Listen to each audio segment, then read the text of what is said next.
सबको जय मसीह की। प्रभु यीशु मसीह आप सभी लोगों को आशीष दे। आप परमेश्वर के वचन उसकी सामर्थ्य में बढ़ते जाएं। आइए हम एक वचन को देखते हैं और ये वचन लिया गया है मरकुस रचित सुसमाचार उसका पहला अध्याय उसके 9 पद से 13 पद तक। यीशु का बपतिस्मा और परीक्षा। यहाँ पे लिखा है, उन दिनों में यीशु ने गलील के नासरत से आकर यरदन में यूहन्ना से बपतिस्मा लिया, और जब वह जल से निकलकर ऊपर आया तो तुरंत उसने आकाश को खुलते और आत्मा को कबूतर के समान अपने ऊपर उतरते देखा, और यह आकाशवाणी हुई, तो मेरा प्रिय पुत्र है, तुझसे मैं प्रसन्न हूँ। तब आत्मा ने तुरंत उसको जंगल की ओर भेजा। जंगल में 40 दिन तक शैतान ने उसकी परीक्षा की, और वह वन पशुओं के साथ रहा, और स्वर्गदूत उसकी सेवा करते रहे। ये परमेश्वर का जीवित वचन है। इस वचन के पढ़े और सुने जाने पर प्रभु यीशु मसीह आप सभी लोगों को आशीष दें। आइए हम वचन के लिए प्रार्थना करें। सर्वशक्तिमान पिता परमेश्वर पवित्र आत्मा जी, हम आपका लाख लाख करोड़ करोड़ धन्यवाद करते हैं प्रभु जी इस वचन के लिए मेरे पिता। और प्रभु जी आपकी दया के लिए, आपकी करुणा के लिए, आपके प्रेम के लिए, आपकी पवित्र उपस्थिति के लिए, और प्रभु जी उन सारे समयों के लिए मेरे पिता परमेश्वर, क्योंकि आप हर समय हमारे साथ रहते हैं मेरे पिता परमेश्वर। इसलिए प्रभु जी हम जीवन के हर पल के लिए आपका धन्यवाद करते हैं प्रभु जी, आपकी अद्भुत योजनाओं के लिए प्रभु जी, जो हम सबके जीवन में है मेरे परमेश्वर पिताजी, उसके लिए धन्यवाद करते हैं। पवित्र आत्मा परमेश्वर, जो वचन पढ़ाया गया है मेरे प्रभु, वो आपका है मेरे प्रभु। इस वचन के द्वारा प्रभु जी, आप अपनी आत्मा के द्वारा मेरे प्रभु जी इस वचन के भेदों को प्रकट कीजिए, अधिक से अधिक और गहरे से गहरे भेदों को पवित्र आत्मा जी प्रकट कीजिए, ताकि जितने भी लोग प्रभु जी इस वीडियो को देख रहे हैं, सुन रहे हैं प्रभु जी, वो आपके वचन के भेदों के सही अर्थ को समझने पाएँ, और प्रभु जी ये वचन उनके हृदयों में बसने पाए और 100 गुना फल लाने पाए। हम सबका जीवन मेरे पवित्र आत्मा जी आपके वचन के अनुसार हो, क्योंकि आपका वचन कहता है धरती और आसमान टल जाएंगे परंतु मेरा वचन नहीं टलेगा। हम सब प्रभु जी आपके वचन के अनुसार चलें, और प्रभु जी आपके प्रेम से भरते जाएं। पिता पुत्र पवित्र आत्मा जी, हमने जो मांगा है, हमारा विश्वास है प्रभु जी कि आपने दे दिया है। सभी के ऊपर प्रभु जी आपकी करुणा बनी रहे, यीशु मसीह के नाम में मांगते हैं, आमीन। तो आइए हम इस वचन को देखते हैं। मरकुस रचित सुसमाचार उसका पहला अध्याय उसके 9 पद से लेकर 13 पद तक। यीशु का बपतिस्मा और परीक्षा। यहाँ पे लिखा है, उन दिनों में यीशु ने गलील के नासरत से आकर यरदन में यूहन्ना से बपतिस्मा लिया। 9वें पद में लिखा, मरकुस रचित सुसमाचार के पहले अध्याय के 9वें पद में लिखा, उन दिनों में यीशु ने गलील के नासरत से आकर यरदन में यूहन्ना से बपतिस्मा लिया। यीशु मसीह गलील के नासरत क्षेत्र में रहते थे, वहीं पर पले बढ़े, इसलिए उनका नाम यीशु नासरी भी कहा जाता है। और वो वहाँ से निकल कर आए और यूहन्ना से यरदन नदी में बपतिस्मा लिया। यूहन्ना मन फिराव का बपतिस्मा देता था, और प्रभु ने खुद कहा कि यहाँ पर आओ, अपने पापों को मान। यूहन्ना ने के पास जो लोग जाते थे तो वो लोग अपने पापों को मानते थे और यूहन्ना से बपतिस्मा लेते थे। और प्रभु ने खुद कहा कि यूहन्ना के द्वारा उसके प्रचारों को सुनकर बहुत से लोग बलपूर्वक स्वर्ग पर अधिकार कर लेते हैं। ऐसा क्यों? क्योंकि वो वचन को समझते थे, वो मन फिराते थे, क्योंकि यूहन्ना मन फिराव का ही प्रचार करता था। और जो लोग भी मन को फिराते हैं वो सच में बलपूर्वक स्वर्ग पर अधिकार कर लेते हैं, उनका स्वर्ग पर अधिकार हो जाता है। इसीलिए बाइबल नए नियम में हर जगह और पुराने नियम में भी इस बात को दर्शाती है कि हमें मन फिराना चाहिए। और यीशु मसीह ने भी अपने प्रचारों में कहा, मन फिराओ क्योंकि स्वर्ग का राज्य निकट है, पवित्र आत्मा निकट है जो तुम्हें स्वर्ग में लेकर जाएगा। तो यहाँ पर यीशु मसीह गलील के नासरत से निकलकर यूहन्ना से बपतिस्मा लिया। डूब का बपतिस्मा, जल का बपतिस्मा जो नदी में दिया जाता था, वहाँ से प्रभु ने यूहन्ना के द्वारा बपतिस्मा लिया। और 10वें पद में लिखा, और जब वह जल से निकलकर ऊपर आया तो तुरंत उसने आकाश को खुलते और आत्मा को कबूतर के समान अपने ऊपर उतरते देखा। यहाँ पर देखने वाली बात यह है कि यीशु मसीह ने यूहन्ना से बपतिस्मा लिया और वहाँ पर जितने भी लोग थे वो सभी आते थे यूहन्ना के पास, अपने पापों को मानते थे, मन फिराते थे और यूहन्ना से बपतिस्मा लेते थे। और प्रभु ने कहा कि यूहन्ना के राज्य में जो लोग यूहन्ना का प्रचार सुनते हैं वो बलपूर्वक स्वर्ग पर अधिकार कर लेते हैं। वो सभी लोग जो अपने पापों को मानते थे और मन फिराते थे, यूहन्ना से बपतिस्मा लेते थे, उनका स्वर्ग पर अधिकार हो जाता था। और लेकिन यहाँ पर देखने की बात यह है कि यीशु मसीह ने भी तो कोई जीवन में कभी पाप नहीं किया, तो फिर यीशु मसीह ने भी बपतिस्मा लिया। तो फिर जब यीशु मसीह बपतिस्मा ले सकते हैं तो हमें भी बपतिस्मा लेना बहुत ज़रूरी है, क्योंकि हमें धार्मिकता को पूरा करना है, हमें परमेश्वर की आज्ञा को पूरा करना है।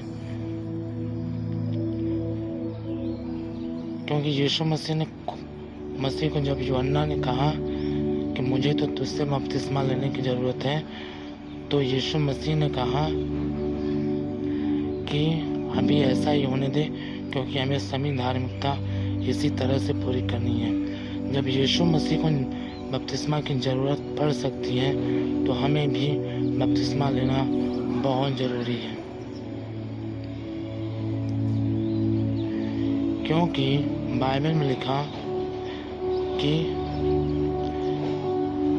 जब तक कोई जल और आत्मा से जन्म न ले तब तक वो स्वर्ग के राज्य में नहीं दाखिल हो सकता। जल का मतलब बपतिस्मा और आत्मा का मतलब पवित्र आत्मा। ये नहीं कि हमें केवल बपतिस्मा ही लेना है, नहीं, हमें आत्मा से भी जन्म लेना है, हमें मन को भी फिराना है, हमें पवित्र आत्मा से भी भरना है,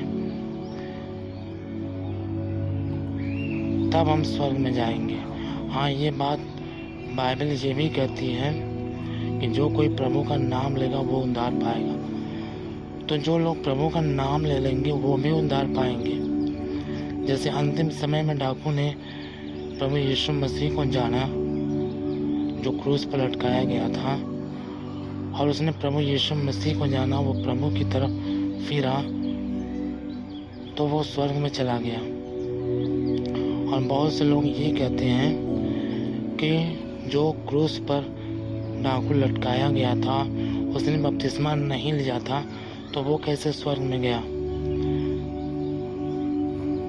तो ये बात सत्य है कि वो स्वर्ग में गया था, लेकिन उस समय उसका बपतिस्मा कैसे हो सकता था?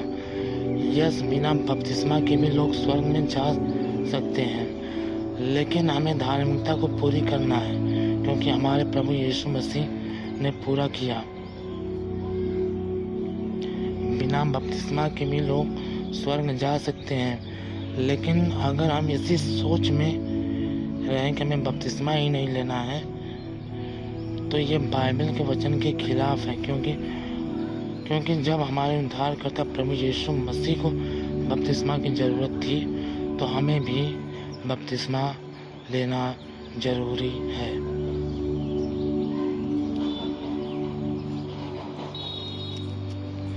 क्योंकि बपतिस्मा लेने से ये नहीं है कि कोई बपतिस्मा लेकर स्वर्ग में चला जाएगा, नहीं। क्योंकि बाइबल कहती है जब तक कोई जल और आत्मा से ना जन्मे, हमें बपतिस्मा लेना है तो हमें आत्मा से भी जन्म लेना है, हमें विश्वास योग्य भी बनना है।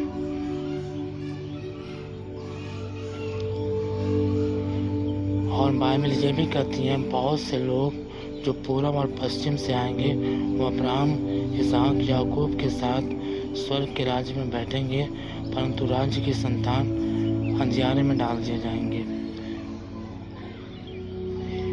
ये कौन है राज्य की संतान? ये वो लोग हैं जिन्होंने बपतिस्मा लिया, ये वो लोग हैं जो प्रभु भोज लेते थे, ये वो लोग हैं जो चर्च में जाते थे। फिर ये नरक में क्यों चले जाएंगे? क्योंकि हमें सब बातों को पूरा करना है, हमें आत्मा से जन्म लेना है। ये नहीं कि हम बपतिस्मा ले लिए तो हम स्वर्ग में चले जाएंगे, नहीं। बाइबल दोनों बात करती है कि हमें आत्मा से भी जन्म लेना आवश्यक है।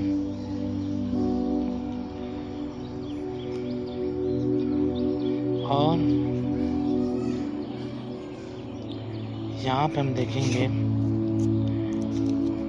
10वें पद में, और जब वह जल से निकलकर ऊपर आया तो तुरंत उसने आकाश को खुलते और आत्मा को कबूतर के समान अपने ऊपर उतरते देखा। जब यीशु मसीह ने बपतिस्मा लिया तो उसने आकाश को खुलते और पवित्र आत्मा को कबूतर के समान अपने ऊपर उतरते देखा। जब उसका बपतिस्मा हुआ तो पवित्र आत्मा उसके ऊपर उतरा। हाँ, ये भी बात सत्य है, बहुत से लोगों को पवित्र आत्मा बपतिस्मा से पहले भी मिल जाता है। ये बहुत से लोगों का एक्सपीरियंस है और ऐसा होता है क्योंकि, और ये भी है कि नए नियम के अनुसार प्रभु ने सबको पवित्र आत्मा दिया, क्योंकि बाइबल कहती है कि बिना पवित्र आत्मा के तो हम कह ही नहीं सकते कि यीशु मसीह परमेश्वर है। इसलिए हम सब के अंदर परमेश्वर का आत्मा है, लेकिन हमें बपतिस्मा भी लेना है, क्योंकि यीशु मसीह ने धार्मिकता को पूरा किया, तो हमें भी इसी तरह से चलना है। हालांकि जो ना ले पाए, अगर वो अंतिम समय में विश्वास योग्य हो गया, ईमानदार हो गया, तो वो भी स्वर्ग में जाएगा, लेकिन फिर भी हमें बपतिस्मा लेना बहुत ज़रूरी है। और लिखा, जब वह जल से निकलकर ऊपर आया तो तुरंत उसने आकाश को खुलते और आत्मा को कबूतर के समान अपने ऊपर उतरते देखा। पवित्र आत्मा प्रभु के ऊपर उतरा।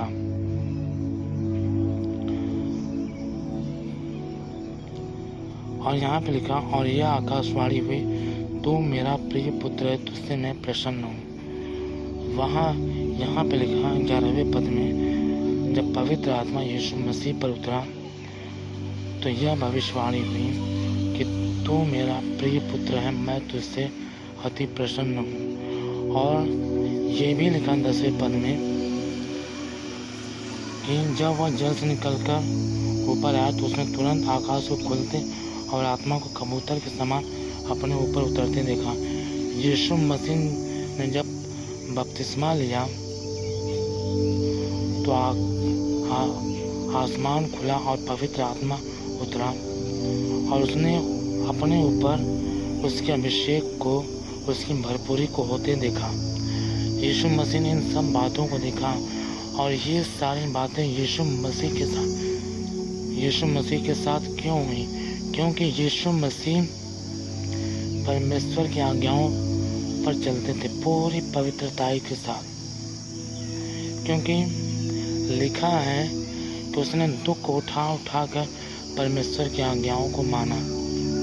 यदि हम भी दुख उठाकर प्रभु की आज्ञाओं को माने तो हम भी पवित्र आत्मा के कार्यों को, उसके दर्शनों को, उसकी वाणी को हम सुन सकते हैं।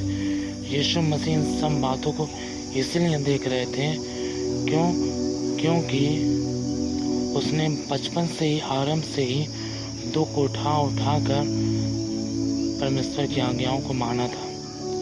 बहुत से लोग उससे नफरत करते थे, लेकिन वो किसी का नाम खराब नहीं करता था। वो अंदर ही अंदर उनके लिए प्रार्थनाएं करता था, दुख उठाता था, परंतु लोग उसको गाली देते थे, परंतु गाली सुनकर वो गाली नहीं देता था, क्योंकि वो तो पवित्र था और वो दुख उठा कर प्रभु की आज्ञाओं को माना। इसलिए परमेश्वर उससे प्रसन्न था। इसलिए वो सारी बातें जो उस समय हो रही थी, पवित्र आत्मा उसको दिखा रहा था। तो हमें भी ऐसा ही बनना है कि हमसे लोग नफरत करें, हमारा नाम खराब करें, तो हमारे अंदर कितनी भी इच्छाएं हों कि हम भी उसके साथ गलत करें, हमें उन सारी इच्छाओं को दबाना है और यहीं पे हमें दुख उठाना पड़ेगा। तो हम दुख उठाएं, हम किसी का नाम खराब न करें और इसी से हम प्रभु को प्रसन्न कर सकते हैं और हम उसके प्रिय पुत्र बन सकते हैं। क्योंकि बाइबल में लिखा, जितने लोगों ने उसे ग्रहण किया उसने उन्हें अपने संतान होने का अधिकार दिया, क्योंकि वे न तो लहू से न तो माँ से परंतु परमेश्वर की आत्मा से जन्मे हैं। वो लोग, उनका जन्म परमेश्वर की आत्मा से हुआ है। उनका पुराना जीवन खत्म हो गया है, अब उन्होंने नया जन्म प्राप्त कर लिया है पवित्र आत्मा से, और वो लोग उसकी संतान हैं। और यहाँ पे लिखा, जब पवित्र आत्मा कबूतर के समान उसके ऊपर उतरा तो 11वें पद में लिखा, और यह आकाशवाणी हुई, तो मेरा प्रिय पुत्र है, तुझसे मैं प्रसन्न हूँ। जब हम भी प्रभु यीशु मसीह की तरह तकलीफ़ों को सहकर, परीक्षाओं को सहकर हम उसकी आज्ञाओं को मानेंगे, तो परमेश्वर हमसे भी अपने पुत्र प्रभु यीशु मसीह की तरह प्रसन्न होगा और हम भी उसके विज़न को देखने पाएंगे। हम भी उसकी वाणी को सुनने पाएंगे कि हम उसके प्रिय पुत्र हैं और वो हमसे प्रसन्न है। ये सारी बात जो वो हेवन से कहेगा, वो हम ज़मीन पर अपने कमरे में या हम जहाँ कहीं भी रहेंगे, हम उसकी बातों को जो वो स्वर्ग में कहेगा, हम पृथ्वी पर सुनेंगे। क्योंकि यीशु मसीह को जो वाणी सुनाई दी थी वो आसमान से आई थी, वो आकाश की वाणियों को सुन रहा था। तो हम भी ऐसे ही होंगे जब हम प्रभु की आत्मा के अनुसार चलेंगे, जब हम उसके वचन के अनुसार चलेंगे। और 12वें पद में लिखा, तब आत्मा ने तुरंत उसको जंगल की ओर भेजा। जंगल में 40 दिन तक शैतान ने उसकी परीक्षा की और वह वन पशुओं के साथ रहा और स्वर्गदूत उसकी सेवा करते रहे। लिखा कि तब आत्मा ने उसको जंगल की ओर भेजा। पवित्र आत्मा किनको जंगल की ओर भेजता है? जंगल का मतलब ये है सताव, जंगल का मतलब ये है परीक्षाएं, जंगल का मतलब ये है तकलीफ, दुख, संकट, क्लेश, बाधाएं, पवित्र। और ये सारी चीज़ें स्वयं प्रभु ही हमें इन सब चीज़ों में भेजेगा और वो उन्हें ही भेजेगा जिनसे वो अपना कार्य कराना चाहता है, जिनसे वो भविष्य में अपनी बड़ी महिमा लेना चाहता है, जिनसे वो भविष्य में अपने बड़े कार्य को कराना चाहता है। वो उन्हें ही भेजेगा जिनसे वो प्रसन्न है, वो उन्हें ही भेजेगा जंगल की ओर, सताव की ओर, क्लेश की ओर, परीक्षाओं की ओर, बाधाओं की ओर, संकटों की ओर, जिनसे वो फ्यूचर में, आने वाले समय में एक बड़े लेवल की महिमा उनके जीवन में देखना चाहता है, जिनके द्वारा वो अपना कार्य पूरे संसार पर प्रकट करना चाहते हैं। पूरे सैकड़ों लोगों पर, हजारों लोगों पर, करोड़ों लोगों पर वो अपने कार्य को प्रकट करना चाहता है। वो उन्हें ही जंगल में भेजता है और ये उसके चुने हुए लोग होते हैं जो तैयार रहते हैं कि वो खुदा के कार्य को करें। और परमेश्वर जंगल में हमें इसलिए भेजता है ताकि हम तैयार हो सकें, ताकि वो हमारी तैयारी करा सके। जंगल के मार्गों से होकर जब वो हमें गुजारता है तो वो हमें आने वाली सेवकाई के लिए, उसके कार्य के लिए तैयार करता है। मूसा को उसने 40 साल तक बियाबान में भेज दिया था। बहुत से लोगों को प्रभु ने संकटों में, परीक्षाओं में, क्लेशों में इसलिए भेजा कि परमेश्वर उन्हें वहाँ से तैयार किया। दाऊद को भी परमेश्वर ने 13 साल तक तैयार किया था एक बड़ी सेवकाई के लिए। तो परमेश्वर अपने चुने हुए लोगों के जीवन में परीक्षाएं इसीलिए अलाउ करता है, इसीलिए परीक्षाओं को अनुमति देता है, इसलिए हमें परीक्षाओं से होकर गुजारता है ताकि आने वाले समय में हम भी प्रभु यीशु की तरह ही उसके कार्य को पूरी दुनिया में प्रकट करें और उसका कार्य, उसके बड़े से बड़े अद्भुत कार्य दुनिया देखने पाए और विश्वास करने पाए कि वो ही एकमात्र सच्चा जीवित परमेश्वर है और संसार का उद्धार करता है। तो जब हम परीक्षाओं में जाएं, जब हम विपत्तियों में जाएं, तो हम घबराएं न, क्योंकि उस समय भी स्वर्गदूत हमारे साथ होते हैं। क्योंकि यहाँ पर लिखा, और वह वन पशुओं के साथ और स्वर्गदूत उसकी सेवा करते रहे। वो वन पशुओं के साथ जंगल में रहा और स्वर्गदूत उसकी सेवा कर रहे थे। उस समय उन परीक्षाओं में स्वर्गदूत हमारे साथ रहते हैं। जब हम परीक्षाओं से होकर गुजरते हैं, वो हमें तैयार करते हैं, वो हमें टूटने से बचाते हैं, वो हमें गिरने से बचाते हैं, वो हमें साहस देते हैं, वो हमें बल देते हैं। अगर हमारे अंदर कमजोरी आती है तो वो हमें शक्ति देते हैं, सामर्थ्य देते हैं। तो हमें नहीं घबराना है।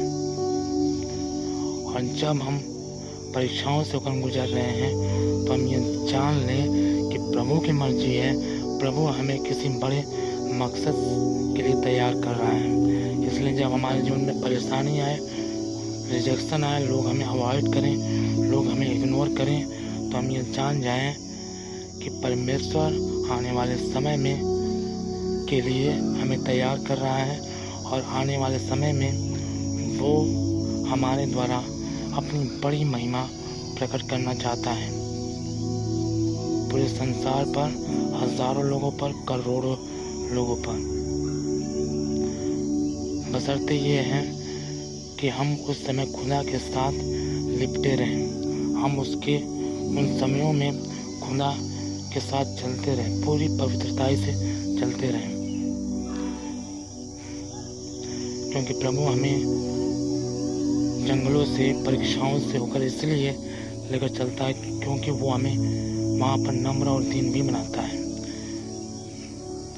बाइबल में लिखा कि प्रभु ने इजराइलियों को मिस्र से निकाल लाया और उन्हें जंगल के रास्तों से इसलिए लेकर गया क्योंकि वो उन्हें नम्र बनाना चाहता था। तो खुदा हमें तैयार करता है अपने बड़े मकसद के लिए, अपनी बड़ी महिमा के लिए। और इसके लिए हर एक विश्वासी को, जो लोग भी तैयार उसकी सेवा कार्य करने के लिए, उसके कार्य को प्रकट करने के लिए, उन सबको वो उन परीक्षाओं से होकर गुजारता है ताकि वो उसके कार्य को बड़े लेवल पर आगे चलकर कर सके पूरी नम्रता और दीनता के साथ। तो जब हमारे जीवन में परीक्षाओं का समय चले तो हम प्रभु से प्रार्थना करें, प्रभु से सामर्थ मांगे, प्रभु की योजनाओं को पहचानें, क्योंकि ये वो दिन है जो हमें आने वाले समय के लिए तैयार करते हैं। तो ये बहुत बड़ी आशीष है हर एक विश्वासी के लिए जो लोग परीक्षाओं से होकर गुजरते हैं। तो परमेश्वर इस वचन के द्वारा आप सभी लोगों को बहुतायत की आशीष दें। सबको जय मसीह।